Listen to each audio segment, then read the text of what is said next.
What if an entire nation was warned centuries in advance that it would be erased from history, and no one believed it? They were feared across the ancient world. They commanded iron when others still held bronze. They ruled the coastline, the trade routes, and the battlefield. And yet today, they are gone. No survivors, no descendants, no living culture. Only ruins buried beneath the sand and a prophecy that came true with terrifying precision. This is the story of the Philistines. Long before they became Israel's greatest enemy, the Philistines were something far more unusual. A seafaring people known to historians as part of the mysterious Sea Peoples. Around 1200 BC, massive upheavals shook the Mediterranean world. Civilizations collapsed, cities burned. Entire populations were forced to move. The Philistines did not originate in the land they would later dominate. Archaeology and DNA reveal their roots lay in the Aegean world regions of modern Greece, Crete, and Cyprus. They were not wandering nomads.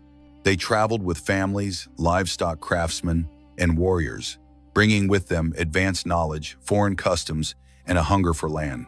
Their first major clash was not with Israel, but with Egypt. Pharaoh Ramses III recorded their arrival as an invasion so serious it threatened Egypt itself. Though ultimately repelled, the Philistines were not destroyed. Instead, they turned north and settled along the fertile coast of Canaan, carving out a powerful territory known as Philistia. There they built something extraordinary. 5 fortified cities rose along the coast: Gaza, Ashkelon, Ashdod, Ekron, and Gath. Each city was ruled by a leader called a Saran, and together they formed a tightly coordinated alliance. These were not villages, they were wealthy urban centers, protected by thick walls, connected by trade, and driven by military discipline. What truly made the Philistines unstoppable was technology. While neighboring peoples still relied on bronze, the Philistines mastered iron. They forged stronger swords, sharper spears, and durable armor. So dominant was their control that they deliberately prevented Israel from developing metalworking. According to the biblical record, Israelites had to travel into Philistine territory just to sharpen farming tools. In war, the imbalance was devastating. Israel had faith, but the Philistines had iron chariots and professional soldiers. For decades, Israel lived under Philistine oppression, divided, disarmed, and vulnerable. The Philistines controlled not only land, but fear itself. Culturally, they stood apart. They ate foods forbidden to Israel. They worshiped gods like Dagon and Baal-zebub. Their pottery, architecture, and homes reflected foreign designs unlike anything in the region. To Israel, they were not just enemies, they were outsiders who did not belong. Conflict was inevitable. During the era of the Judges, the Philistines dominated Israel for 40 years. Raids were constant, crops were burned, villages lived in terror. And it was in this darkness that an unlikely figure emerged. Not a king, not a general, but a solitary warrior. His name was Samson. Gifted with supernatural strength, Samson did not lead armies. He fought alone. He tore apart a lion with his bare hands. He destroyed Philistine harvests. He killed hundreds, using nothing but the jawbone of a donkey. To the Philistines, he was chaos in human form. Yet even Samson would fall not by strength, but by betrayal. Captured, blinded, and paraded as entertainment, inside the temple of Dagon, Samson appeared defeated. But in his final moments, he prayed once more. The pillars collapsed. The temple fell. Thousands died. In death, Samson struck the Philistines harder than he ever had in life. Still, they endured. Stronger cities, larger armies, greater confidence. They believed nothing, not even Israel's God, could truly stop them. They were wrong, because long before their rise, their end had already been spoken. And when the prophecies began to unfold, the fall of the Philistines would shake kings, crush empires, and erase an entire people from the face of the earth. And that is where the story truly begins. The Philistines had crushed Samson. His strength was gone. His threat was over, or so they believed. For Israel, the situation had grown desperate. Years of oppression had drained their confidence, fractured their unity, and weakened their defenses. When the Philistine armies advanced once more, Israel gathered its forces near Ebenezer, preparing for battle. What followed was a disaster. The Philistines overwhelmed Israel with superior weapons and coordination. 4,000 Israelite soldiers fell in the first clash. Shocked and confused, Israel's leaders searched for an explanation. They did not repent. They did not seek God's guidance. Instead, they made a dangerous assumption. If we bring the Ark of the Covenant into battle, they reasoned, God will be forced to save us. The Ark was not a symbol. It represented the very presence of God kept in the tabernacle, treated with fear and reverence. Yet Israel carried it into the battlefield like a weapon, escorted by the corrupt sons of the high priest Eli.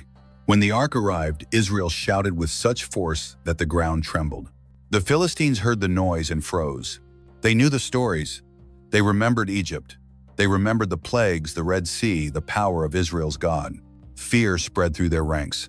But instead of retreating, the Philistine commanders made a choice that would define their fate. Be men, they cried. Fight or become slaves. What followed was one of the bloodiest battles in Israel's early history. Israel was annihilated. 30,000 soldiers were killed. The Ark of the Covenant was captured. Eli's sons were slain. And when news reached the old priest, he fell backward and died. For the first time in recorded history, it appeared that God himself had been defeated. The Philistines celebrated wildly. They carried the ark as a trophy into the temple of Dagon, their chief god, placing it before the idol as proof of divine victory. In their eyes, this was more than a military triumph, it was a cosmic one. Dagon had conquered the God of Israel. But that night, something unsettling happened. When the priests entered the temple the next morning, they found Dagon face down on the ground before the ark. Confused, they lifted the statue and returned it to its place. The following morning, terror struck. Dagon had fallen again this time. His head and hands were broken off, lying on the threshold. Only the torso remained. It was not an accident. It was a message.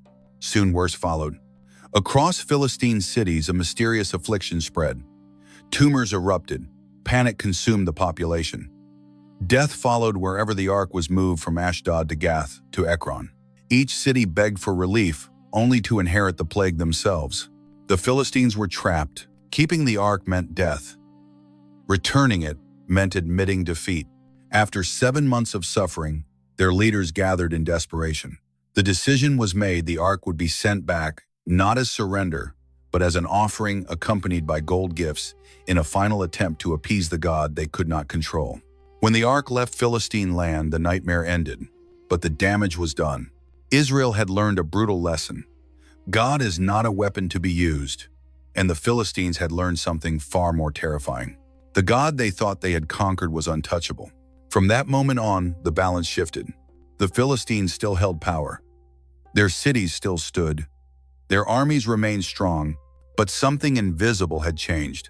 The fall of the Philistines would not come all at once. It would come slowly, relentlessly, exactly as foretold. And the next chapter would begin with a demand that would reshape Israel forever. A king. The ark had returned. The plague had ended, but peace did not follow. Israel remained vulnerable. The Philistines still controlled the coastline, the iron trade, and the rhythm of war. Their cities stood unbroken. Their armies remained disciplined and relentless. And Israel, though spiritually shaken awake, was still politically fragile, divided tribes with no unified command. That fear slowly transformed into a demand. We want a king, the elders of Israel declared. A king like the nations around us. It was not courage that birthed Israel's monarchy. It was fear of the Philistines. The prophet Samuel understood the danger. A king would centralize power, tax the people, conscript sons into war, and place human authority where divine guidance once stood. Yet God allowed it, not as approval, but as consequence. And so Israel's first king was chosen. His name was Saul. At first glance, Saul seemed perfect. Tall, commanding, visibly royal. He looked like a man who could stand against Philistine giants and inspire trembling armies. When Samuel anointed him, hope returned to Israel's camp. For a moment it worked. Saul rallied the tribes. He confronted Philistine garrisons. Israel tasted victory again. The people cheered, convinced that at last they had found their defender. But beneath the armor, something was wrong. Saul obeyed God only when it aligned with his own instincts. When fear pressed in, he chose control over trust. During a critical confrontation with the Philistines, Saul offered a sacrifice he was forbidden to perform, acting out of panic, not faith. Samuel's rebuke was devastating. Your kingdom will not endure. From that moment, Saul ruled, but without divine favor. The Philistines sensed weakness. They mobilized with terrifying force. thousands of chariots, armies as numerous as the sand on the seashore. Israel trembled again. Soldiers hid in caves. Weapons were scarce. Only Saul and his son Jonathan possessed iron swords. It was Jonathan who struck first. In a daring raid, he attacked a Philistine outpost with nothing but faith and a belief that the Lord can save by many or by few. Panic spread through the enemy camp. The earth shook. Israel surged forward. But once again, Saul sabotaged victory. Driven by pride, he issued a reckless oath forbidding his men from eating until evening. Exhausted and starving, the army faltered. Jonathan, unaware of the command, ate honey and was nearly executed by his own father. The pattern was clear. Saul looked like a king, he fought like a king, but he did not trust like one. As Saul unraveled, the Philistines remained Israel's constant shadow, never fully defeated, always pressing, always waiting. And then quietly, a second anointing took place. Not in a palace, not on a battlefield, but in the house of a shepherd. His name was David. Young, unknown, overlooked. When Samuel poured oil over his head, no one imagined he would one day confront the Philistines in a way no army ever could. While Saul spiraled into jealousy and fear, David's rise had already begun. The stage was set. Saul clinging to power. The Philistines confident and cruel. Israel caught between fear and promise. And somewhere between two armies, a single warrior would soon step forward, carrying no sword, no armor, and no fear. The Philistines believed strength was forged in iron. Israel was about to learn it could also come from faith. And when that truth collided with a giant named Goliath, history would never be the same.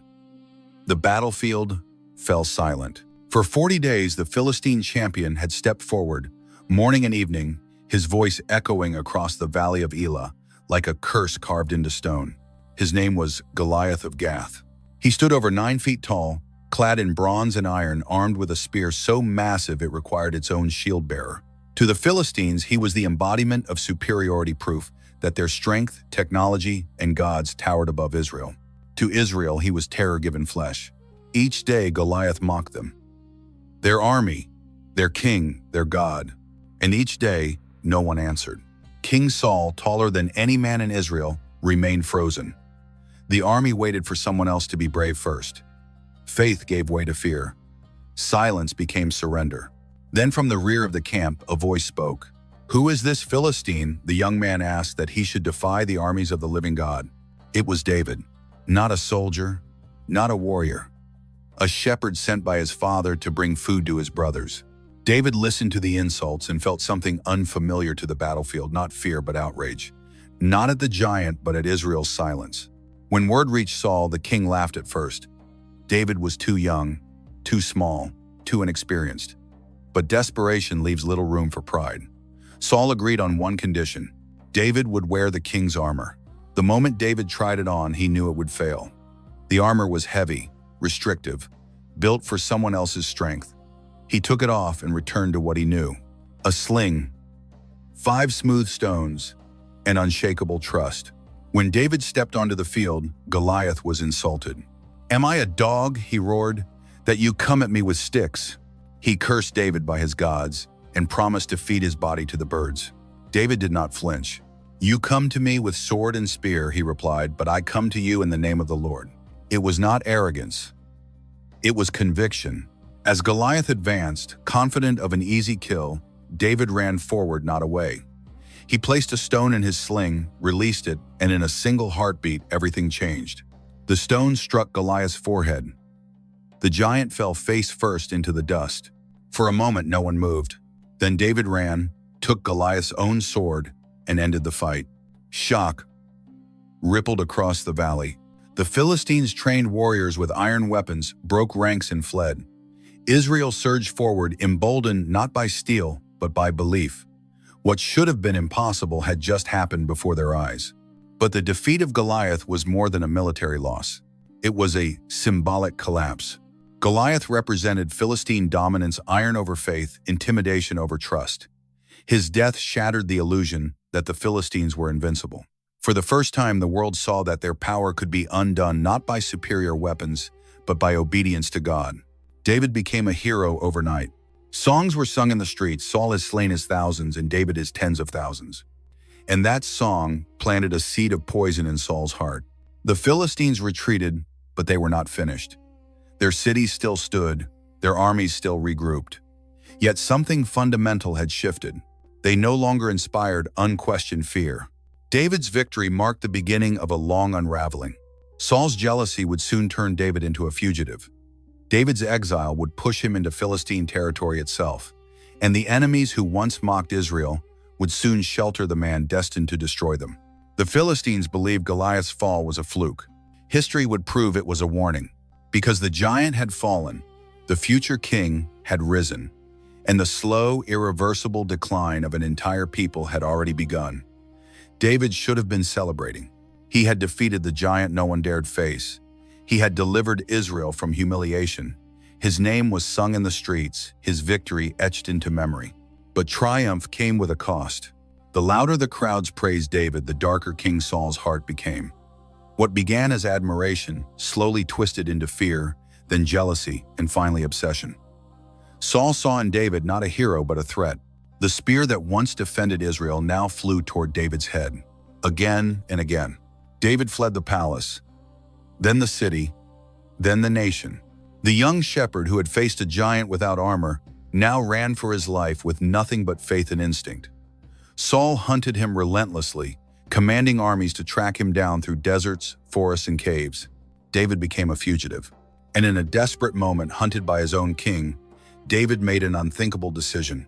He fled to the Philistines, to the very people he had humiliated, to the land of Goliath, to the enemies of Israel. David crossed into Gath, hoping anonymity would save him. But word traveled fast. The servants of King Achish recognized him immediately. "Isn't this David?" they whispered, "the one they sing about?" Realizing the danger, David did something shocking. He pretended to be insane, scratching at doors, drooling into his beard. Achish dismissed him as harmless, and David escaped once more. But this would not be the last time David sought refuge among the Philistines. Years later, still hunted by Saul, David returned, this time not as a lone fugitive but as the leader of a growing band of warriors. Achish offered him protection, granting him the town of Ziklag. The irony was staggering. Israel's future king now lived under Philistine protection. David stayed in Philistine territory for over a year. Outwardly, he served Achish. In reality, he walked a careful line, raiding Israel's enemies while convincing the Philistines of his loyalty. The Philistines believed they had tamed Israel's greatest warrior. They were wrong.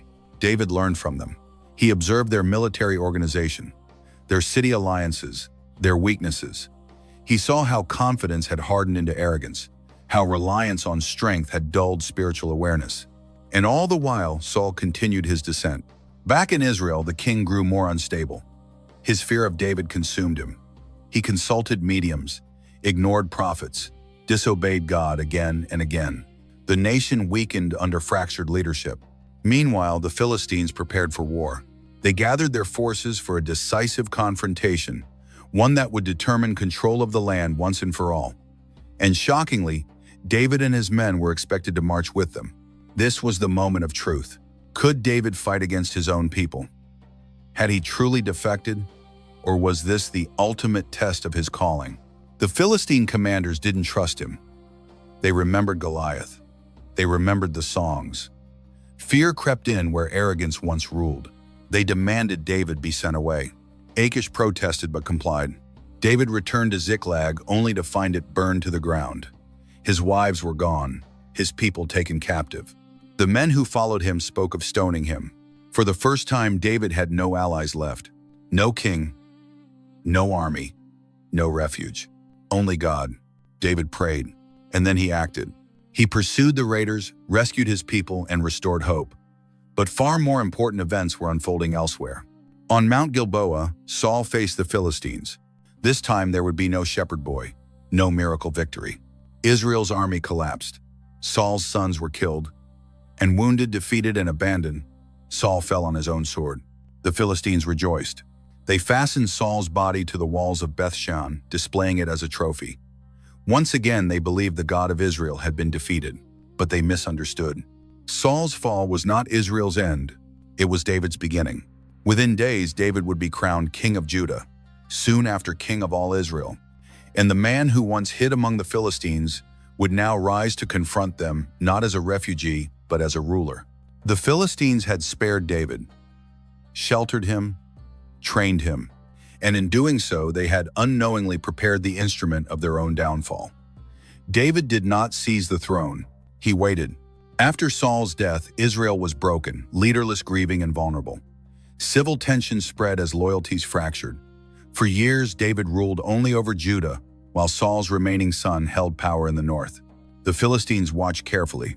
They had tolerated David when he was weak. They had ignored him when he ruled a fragment of Israel. But the moment all 12 tribes united under one king, the calculation changed. David was no longer a pawn. He was a threat. When news reached the Philistine lords that David had been anointed king over all Israel, they mobilized immediately. This was not a raid, not a skirmish. It was a full-scale invasion. Their armies poured into the valley of Rephaim, an open corridor straight toward Jerusalem. The same enemies David once lived among now came to crush him before his rule could solidify. David did not rush into battle. He prayed. "Shall I go and attack the Philistines?" he asked God. "Will you deliver them into my hands?" The answer was immediate. "Go," the Lord said. "I will surely deliver them into your hands." David advanced, and the result was overwhelming. At Baal-perazim, the Philistine lines collapsed. David described the victory like a dam, bursting enemy forces scattered as if swept away by floodwaters. The Philistines fled, abandoning their idols on the battlefield. For the first time in generations, Israel had not merely survived a Philistine assault, they had shattered it.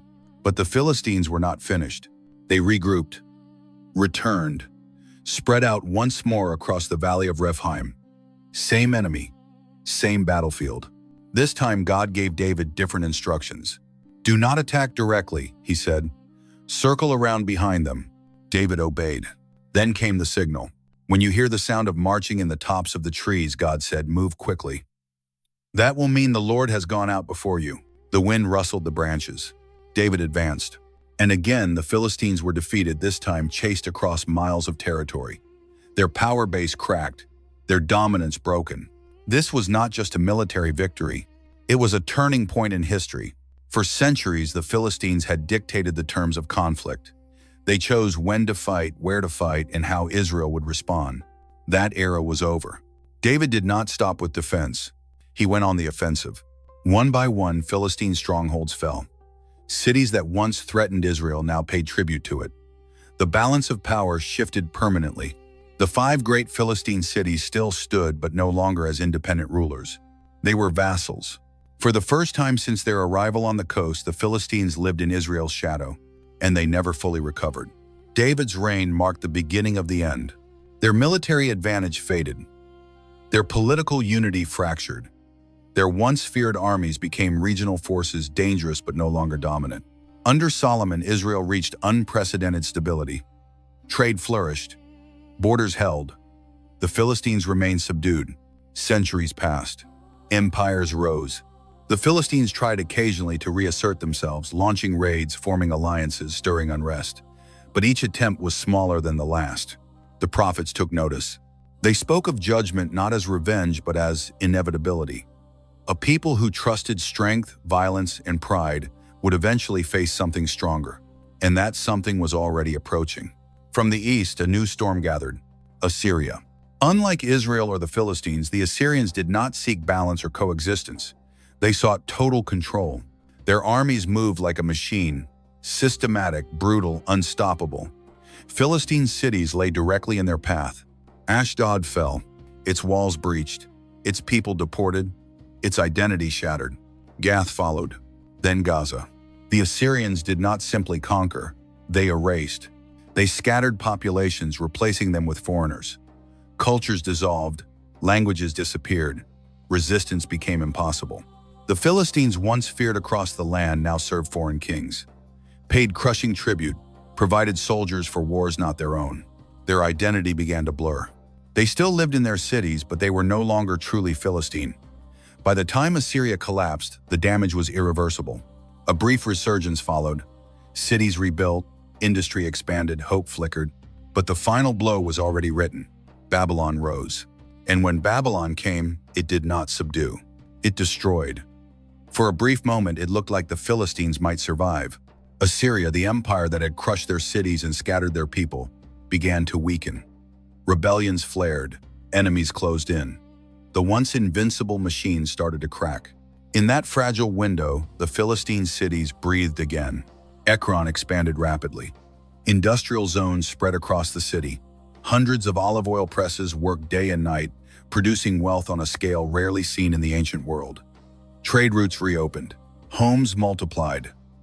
Population surged. To the Philistines, it must have felt like a second chance. They rebuilt. They prospered. They believed the worst was over. But history was not done with them. From the east rose a new power, faster, fiercer, and less forgiving than Assyria had ever been: Babylon. Under King Nebuchadnezzar, Babylon did not negotiate. It absorbed, it erased, and the Philistine coast lay directly in its path. The prophets had warned of this moment long before the first Babylonian soldier crossed the horizon. Jeremiah spoke of a flood coming from the north, an unstoppable torrent that would drown cities and silence nations. His words were not poetic exaggeration. They were a timetable. In 604 BC, the Babylonian army descended on the coast. The first city to fall was Ashkelon. One of the 5 great Philistine capitals, standing for over 6 centuries, collapsed in days. Walls were torn down, homes burned. The population was slaughtered or dragged away in chains. This was not conquest for tribute. This was annihilation. Ashkelon vanished. The shock rippled through the region, but there was no escape. Babylon moved methodically city by city, leaving nothing intact. Ekron followed. All its wealth, its presses, its industry, its prosperity meant nothing. The city that had once hummed with life was gutted. Skilled workers were deported, leaders executed or exiled. The economic heart of Philistia stopped beating. Gaza, Ashdod, Gath, each fell in turn. The system that had once made the Philistines strong, 5 powerful cities now sealed their fate. There were 5 targets, and Babylon destroyed them all. The survivors were scattered. Some were marched to Babylon, absorbed into a foreign world. Others fled south into Egypt or disappeared into neighboring lands. Families were torn apart, communities dissolved. The Philistines were no longer a people living together. They were fragments. The prophet Ezekiel, speaking from exile in Babylon, declared what was happening was not random violence but judgment. The ancient hostility, the cycles of vengeance, the pride and power, all of it had led to this moment, and Babylon carried it out with ruthless efficiency. When the smoke cleared, Philistia was gone. Not weakened, not subdued, gone. But empires never last forever. Babylon itself fell to Persia in 539 BC. A new ruler, Cyrus the Great, took control of the entire region. His empire was vast, bureaucratic, and organized in ways the ancient world had never seen. The coastal lands, once called Philistia, were folded into a Persian province. Some cities were rebuilt. But something crucial was missing. The Philistines did not return. Persian policy was subtle but devastating. Populations were mixed, languages standardized. Aramaic replaced local tongues. Cultural distinctions blurred. People lived in the old Philistine cities, but they were no longer Philistine. Pottery styles changed, architecture shifted, religious practices faded. The material culture that archaeologists associate with the Philistines simply disappeared from the record. The choice was clear: assimilate or vanish. Most assimilated. Within generations, the name Philistine lost meaning. It no longer described a people, only a memory. Then came Alexander the Great. In 332 BC, Greek armies swept through the region, bringing language, art, and identity from the West. The coastal cities were transformed once more. Greek theaters rose where Philistine temples once stood. Gymnasiums replaced old marketplaces. Greek gods filled the shrines. Gaza survived, but as a Greek city. By the time Rome conquered the land in 63 BC, there were no Philistines left to conquer. No language, no culture, no people. Only ruins. Yet in a strange twist of history, the Philistine name would outlive the Philistines themselves. Long after the people vanished, their name would be resurrected for a purpose they never imagined. By the time Rome arrived, the Philistines were already gone. Not defeated in battle, not conquered by an army, but dissolved, quietly absorbed into history. When Roman legions marched into the region in 63 BC, they found no Philistine nation waiting for them. The coastal cities were Greek in language, Greek in culture, and loyal only to the empires that ruled them. Yet centuries later, Rome would resurrect the Philistine name, not to honor them, but to erase someone else.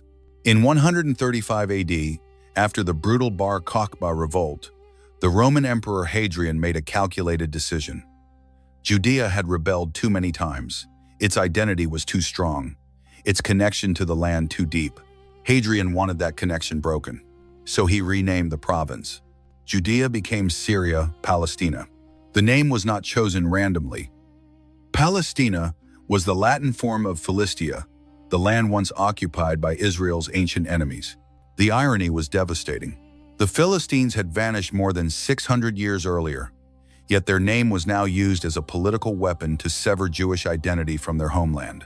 A people long extinct became a tool of empire. From that moment, the land would be known by a name derived from a civilization that no longer existed. But names have power.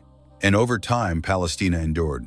Empires fell, languages changed, religions rose and spread, but the label remained passed from Roman to Byzantine, from Byzantine to Islamic rule, then through centuries of conquest and administration. The Philistines themselves were gone, but their name lived on. For nearly 2,000 years, almost everything known about the Philistines came from ancient texts, especially the Bible. They were remembered as villains, enemies, oppressors. Some dismissed them as exaggerated or symbolic. Others doubted they ever existed at all. Then archaeology changed everything. In the late 19th and early 20th centuries, archaeologists began excavating the coastal plains of modern Israel and Gaza. What they uncovered was astonishing. Entire cities emerged from the ground: Ashkelon, Ekron, Ashdod, Gath. Walls, gates, houses, temples, workshops, and most importantly, objects. Philistine pottery stood out immediately. Bold designs, bird motifs, geometric patterns unlike anything else in Canaan. These were not borrowed styles. They came from across the sea, from the Aegean world. Excavations revealed advanced metallurgy, large-scale food production, and urban planning that rivaled neighboring civilizations. The Philistines were not primitive raiders. They were sophisticated city builders. At Ekron, archaeologists discovered a royal inscription naming the city, its rulers, and its gods. For the first time, the Philistines spoke in their own voice. But the most remarkable discovery came in 2016. At Ashkelon, archaeologists uncovered the first known Philistine cemetery, over 200 burials. Men, women, children. For the first time, scholars could study how the Philistines treated their dead and who they truly were. Bones told stories no text ever could. Scientists extracted ancient DNA from the skeletons. The results were stunning. The earliest Philistines carried clear genetic markers from southern Europe, matching populations from Greece, Sardinia, and the Western Mediterranean. The Bible had been right. The Philistines were immigrants, sea peoples who crossed the Mediterranean and settled on the coast. But there was another surprise. Within just a few generations, that European genetic signature almost disappeared. Later Philistine remains looked genetically similar to other people of the Levant. They had intermarried, assimilated, blended. Even before their cities fell, the Philistines were already changing, losing the distinct identity they had brought with them. Their disappearance was not sudden. It was gradual. Cultural assimilation, genetic blending, political collapse. By the time Babylon destroyed their cities, the Philistines were already becoming something else. And when Persia, Greece, and Rome followed, whatever remained was absorbed completely. No modern population descends directly from them. No language survives. No religion. No living tradition. Only a name detached from the people who created it. A name repurposed by empires. A name that outlived its civilization.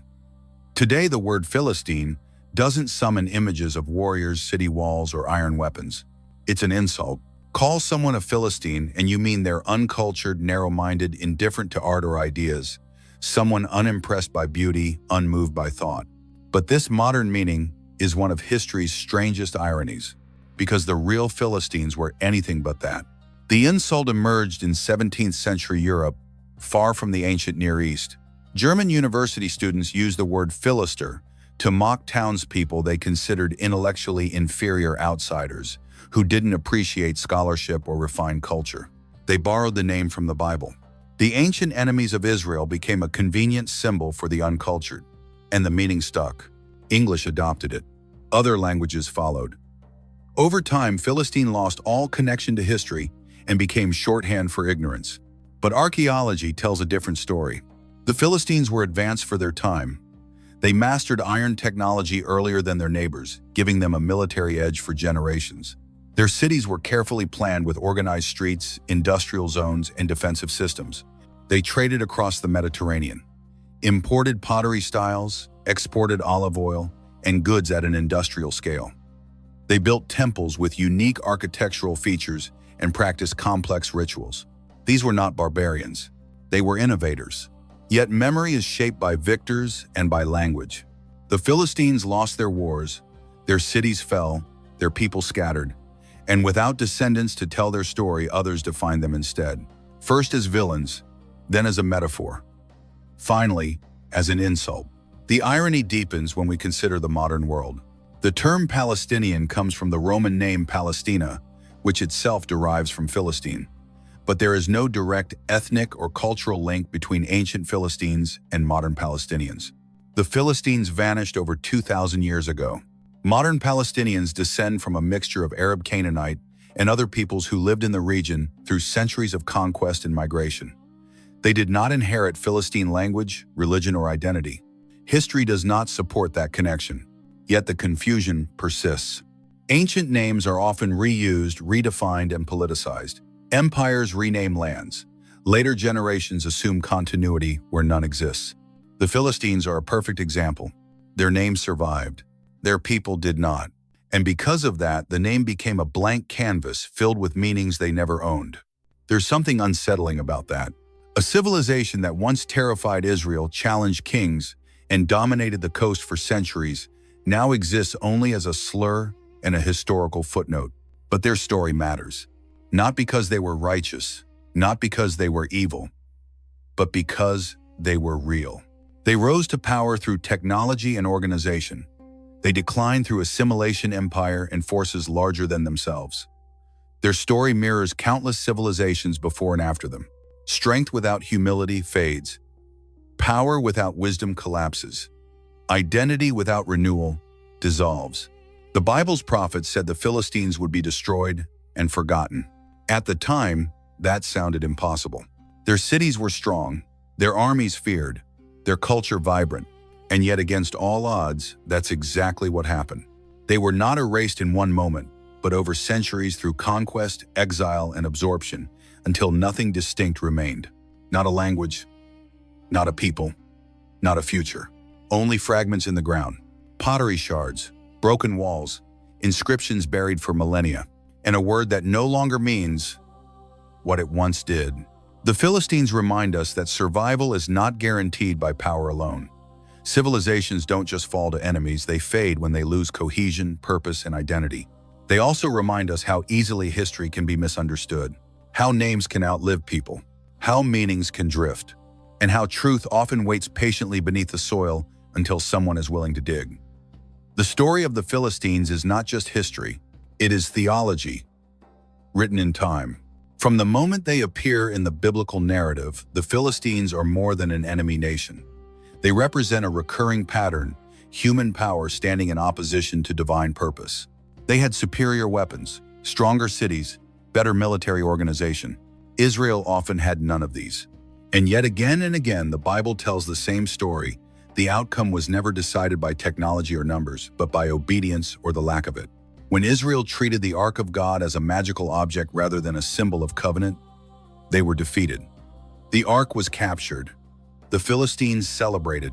But when they placed that Ark in the temple of their God, Dagon fell. Not once, twice. Head broken, hands severed, power humbled before holiness. The message was unmistakable. The God of Israel could not be controlled, weaponized, or confined. The Philistines learned that lesson the hard way. So did Israel. Saul lost his kingdom not because the Philistines were too strong, but because he disobeyed. He trusted rituals over relationship, impatience over obedience. David, by contrast, sought God before battle. Sometimes he was told to attack directly, other times to wait, circle, and listen. Victory followed obedience. Defeat followed arrogance. This pattern extends beyond individuals to nations. The Philistines trusted in iron walls and numbers. For a time it worked. They dominated Israel for generations. But power without humility has an expiration date. When Assyria came, their strength meant nothing. When Babylon followed, their cities were erased. The same people who once displayed Israel's king on city walls were themselves scattered, deported, and forgotten. The prophets didn't celebrate this. They warned of it. Judgment in the Bible is never portrayed as random cruelty. It is the final stage of a long refusal to listen. The Philistines had centuries of warning through prophets, through history, through the rise and fall of kings. They saw Israel survive against impossible odds, but they never turned. And so history turned against them. There is also a quieter lesson. The Philistines did not disappear only through violence. They faded through assimilation, intermarriage, cultural blending, political absorption. They lost their distinctiveness long before their cities fell. Identity eroded first, then power, then memory. The Bible consistently warns about this process. A people can survive external threats, yet lose themselves from within. That warning applied to Israel. It applies to every nation. It applies to individuals. Who we worship shapes who we become. The Philistines worshiped gods that reflected their values, strength, fertility, dominance. Over time, they became indistinguishable from the empires they served. Israel's calling was different: to be distinct, set apart, faithful. When Israel forgot that calling, they suffered. When they remembered it, they endured. The final irony is this: the Philistines wanted to erase Israel. Instead, they were erased. Israel, though conquered, exiled, and scattered, preserved its identity, its scriptures, language, faith. The Philistines lost theirs. That contrast is not accidental. The Bible presents it as evidence that covenant, not conquest, determines survival. This is why their story still matters. Not to glorify Israel, not to demonize the Philistines, but to show how history bends around spiritual realities. Empires rise, empires fall. But the purposes of God move steadily forward, sometimes quietly, sometimes violently, but always decisively. The Philistines once stood as the greatest threat to God's people. Now they exist only as ruins, names and lessons. Their story asks uncomfortable questions. What do we trust for security? What defines our identity? What happens when strength replaces humility? Because the Bible suggests this truth again and again. The battle is never just on the field, it is in the heart. The Philistines were not supposed to disappear. Civilizations like theirs usually don't. They had strong cities along the coast, access to trade routes, advanced technology, a military advantage that terrified their neighbors for centuries. They adapted, rebuilt, and survived wave after wave of conflict. From a human perspective, the Philistines looked permanent. Israel did not. Israel was smaller, divided, often poorly armed, repeatedly conquered and exiled. On paper, Israel should have vanished first. But history unfolded the opposite way. The Philistines are gone. Israel remains. This is where their story becomes more than ancient history. It becomes a case study. Throughout time, powerful civilizations have assumed permanence. The Hittites, the Assyrians, the Babylonians, the Romans. Each believed their systems were too strong to fail. Each was wrong. What separates civilizations that vanish from those that endure is not size, strength, or wealth, but continuity of identity. The Philistines lost theirs, not in a single moment, but gradually. Each empire stripped away a layer. Assyria scattered them. Babylon shattered them. Persia blended them. Greece reshaped them. Rome repurposed their name. By the end, there was nothing left to preserve. No sacred texts, no unified faith, no shared story passed down intact. When a people lose their story, they lose themselves. Israel's survival followed a different pattern. Even in exile, they wrote, remembered, taught their children, preserved law, language, and faith. When cities fell, the story survived. The Philistines never made that transition. Their identity was tied to land and power. Once those were gone, nothing held them together. This contrast echoes across history. The Maya built cities swallowed by jungle.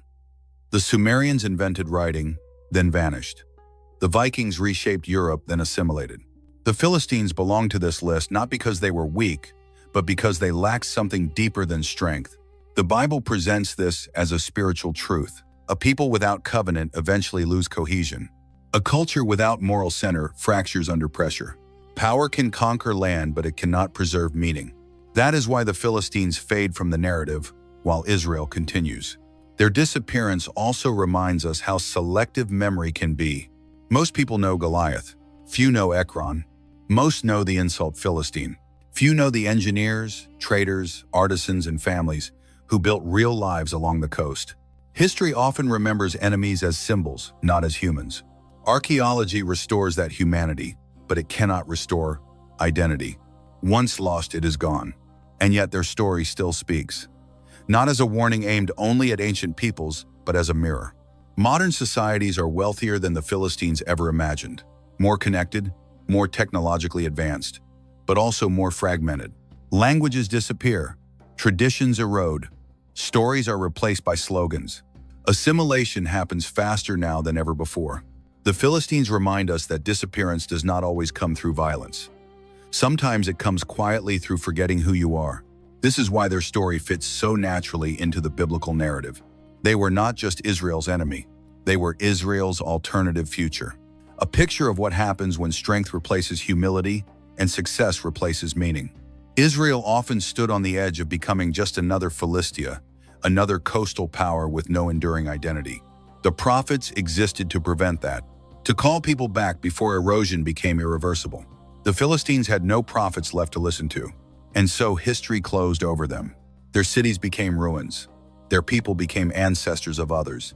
Their name became a word stripped of truth, but their story remains, buried in the soil, written in scripture, echoing in the rise and fall of every civilization that assumes it will last forever. The Philistines may be gone, but their dilemma is not. In fact, it has never been more relevant. They lived at the height of their power, believing the future belonged to those who were strongest, fastest, and most advanced. Their cities thrived on trade. Their armies relied on superior weapons. Their confidence came from control. That mindset feels familiar. Modern societies are built on similar assumptions. Technology promises security, systems promise stability, progress promises permanence. And yet beneath the surface, the same ancient questions remain unresolved. What holds a people together when circumstances change? What survives when power fails? What remains when identity is reduced to success? The Philistines offer an uncomfortable answer. When strength becomes the foundation of meaning, collapse is inevitable. Not always through invasion, but through erosion. Today, cultures rarely fall overnight. They fragment slowly. Shared values weaken. Language simplifies. History is reinterpreted until it loses coherence. Traditions are abandoned not because they are disproven, but because they are inconvenient. The Philistines did not wake up one morning and disappear. They blended. They adapted. They compromised, until there was nothing distinct left to preserve. The Bible presents this process not as cultural evolution, but as spiritual amnesia. A people forget why they exist. And when purpose fades, survival becomes accidental. Israel faced this same danger repeatedly. The difference was not moral superiority, but interruption. Prophets disrupted complacency. Exile forced reflection. Scripture preserved memory. Modern societies lack these interruptions. Noise replaces reflection. Speed replaces wisdom. Consumption replaces story. The Philistines trusted systems. Israel trusted a story. One produced efficiency. The other produced continuity.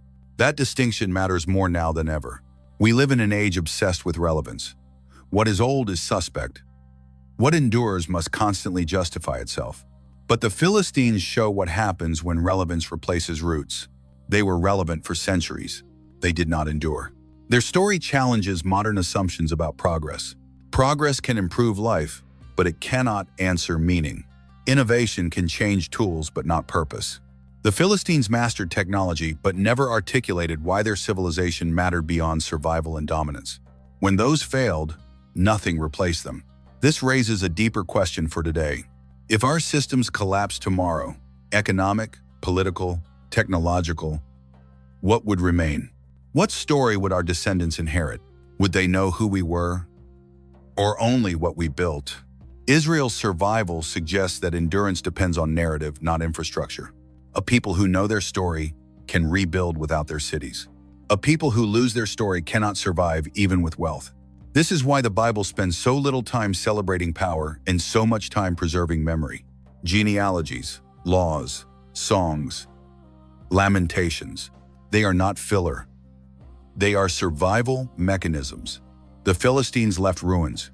Israel left texts. One can be excavated. The other can be lived. The modern world is surrounded by digital ruins waiting to happen.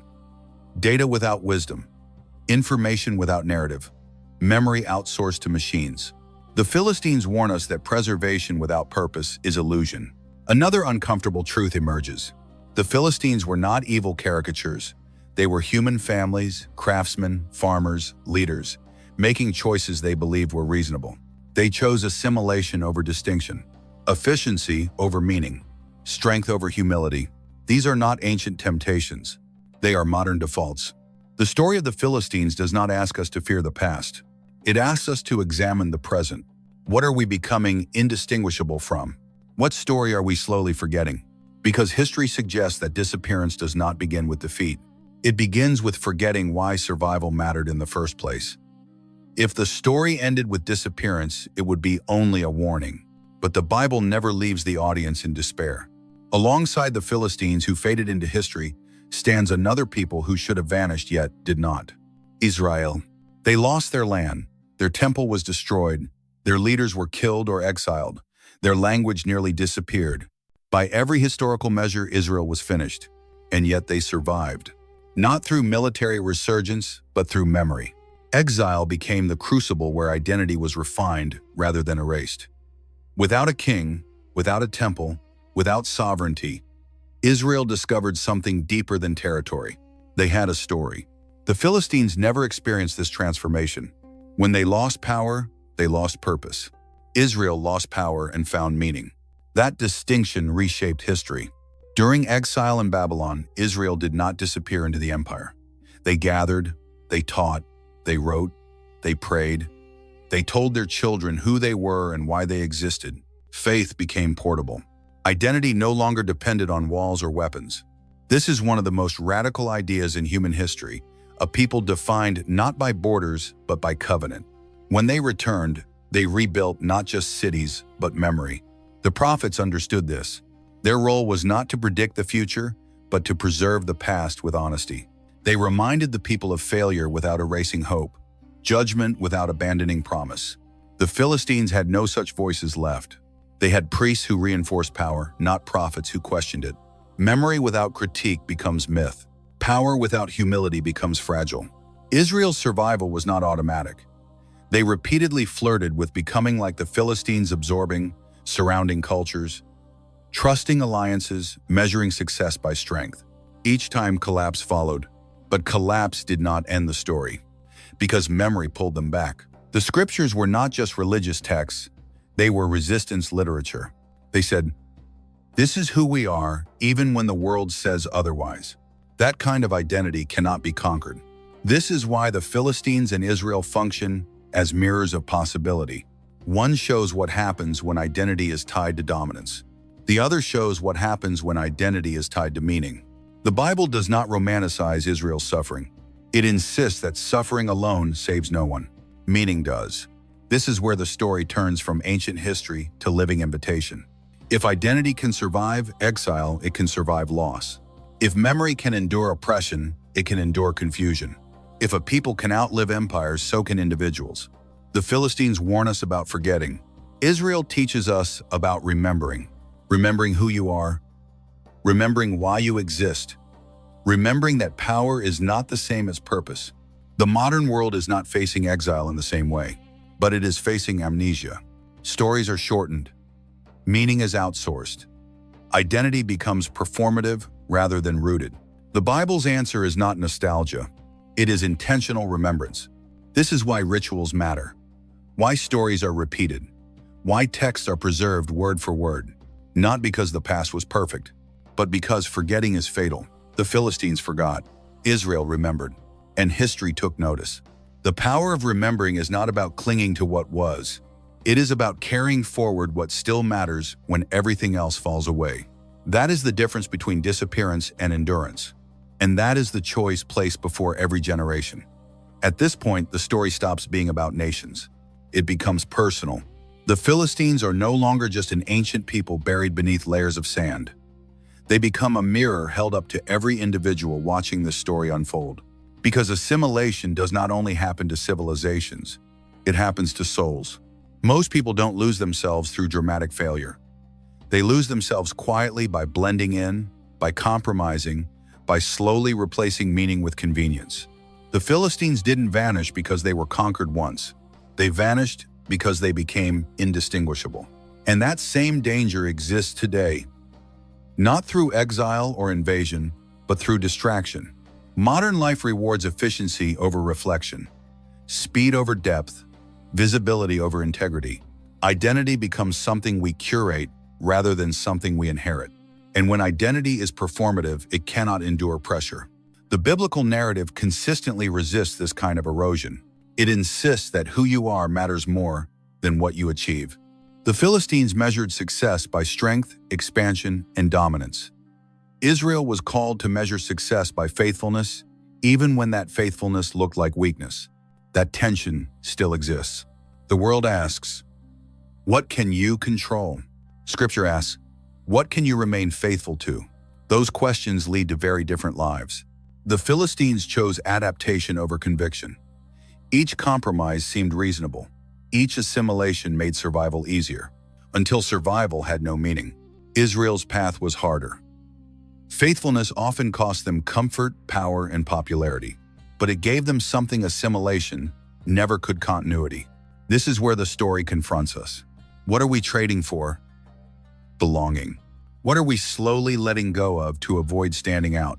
Beliefs soften, convictions blur, stories shrink. Not because they are false, but because they are inconvenient. The Philistines likely believed they were being practical. History remembers them as forgotten. The Bible is not anti-progress. It is anti-amnesia. It warns that forgetting who you are is more dangerous than losing what you have. This is why the prophets spoke so sharply. They were not angry traditionalists. They were guardians of memory. They knew that once a people forgets its story, no amount of success can save it. This applies to individuals as much as nations. Careers end, systems change, recognition fades. What remains is character, conviction, and the story you carry. If those are borrowed, they will disappear when pressure comes. If they are rooted, they will endure. The Philistines left no voice to speak for them. No songs remembered, no prayers repeated, no story preserved. Israel filled its history with remembrance. Even failure became part of the story, told honestly, not erased. That honesty became strength. The question now shifts fully to the viewer. What story are you living inside? Is it one defined by success, approval, and adaptation? Or one defined by meaning, faithfulness, and memory? Because history suggests this truth. You don't disappear all at once. You disappear one compromise at a time. The Philistines are not remembered for what they built. They are remembered for what they lost. Israel is remembered not for uninterrupted victory, but for enduring purpose. That choice still exists, not on a battlefield, but in daily decisions: what you value, what you remember, and what you refuse to forget. The Bible's message is not condemnation. It is invitation. Remember who you are. Before history decides for you, every story eventually reaches a point of decision. Not a dramatic moment on a battlefield, but a quiet crossroads where direction is chosen long before the outcome is visible. The Philistines reached that point many times. So did Israel. So do we. History often feels distant, but its patterns are intimate. Civilizations rise and fall because individuals make small choices repeatedly: what to value, what to preserve, what to surrender. The Philistines chose strength over meaning, adaptation over remembrance, control over humility. Those choices worked until they didn't. Israel's path was less impressive, less efficient, and often more painful. They chose remembrance over relevance, covenant over convenience, faithfulness over immediate success. Those choices failed many times, but they never erased the story. This is the difference the Bible keeps pressing into the narrative. Success can be rebuilt. Meaning must be preserved. The Philistines lost their meaning first. Once that was gone, rebuilding became impossible. The Bible never presents this as fate. It presents it as consequence. Not punishment imposed from outside, but erosion from within. This is why the prophets pleaded instead of congratulated. They understood something most empires never do. Collapse begins long before ruins appear. It begins when a people no longer know why they exist. The modern world often assumes that meaning will emerge naturally from progress. But progress only answers how. It never answers why. The Philistines mastered how to survive. They never answered why survival mattered. Israel preserved a reason to exist even when survival was threatened. That reason carried them through exile, loss, and return. This raises a question that cannot be avoided. If everything you rely on were taken away, status, security, recognition, what would still define you? Would there be a story left to carry? Or only fragments of what once worked? The Bible's insistence on memory is not sentimental. It is strategic. Remembering anchors identity when circumstances change. Forgetting leaves people vulnerable to becoming whatever the moment demands. The Philistines became useful to every empire that absorbed them. They did not remain themselves. Israel often became inconvenient. That inconvenience preserved them. This is not a call to isolation. It is a call to distinction, to know what must not be traded even when adaptation feels easier. The Philistines traded distinction for survival. Israel traded survival for faithfulness and somehow survived anyway. That paradox sits at the heart of the biblical message.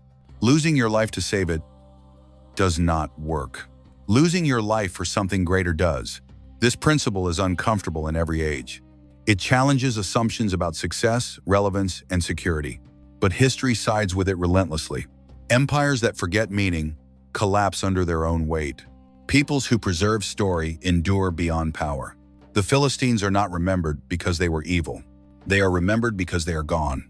Israel is remembered not because they were flawless, but because they remembered. This is the quiet warning and quiet hope of the story.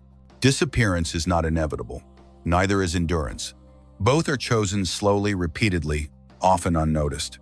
The Bible does not ask us to admire Israel or despise the Philistines. It asks us to learn, to notice where we are trading depth for ease, where we are forgetting what once defined us, where we are surviving without knowing why. Because history suggests that what remains in the end is not what was strongest. It is what was remembered. Long after the Philistines vanished, their cities still stood. For a while, walls eroded. Stones were reused. Names were forgotten. What once felt permanent dissolved into dust. Not because they were defeated in a single battle, but because nothing remained to carry their story forward. History does not remember strength, it remembers meaning. This is the quiet verdict hidden in the rise and fall of civilizations. The Philistines were powerful, feared, advanced. But when their power faded, there was no reason left to remember them. Israel endured, not because it was stronger, but because it remembered. When land was lost, the story remained. When kings failed, the covenant remained.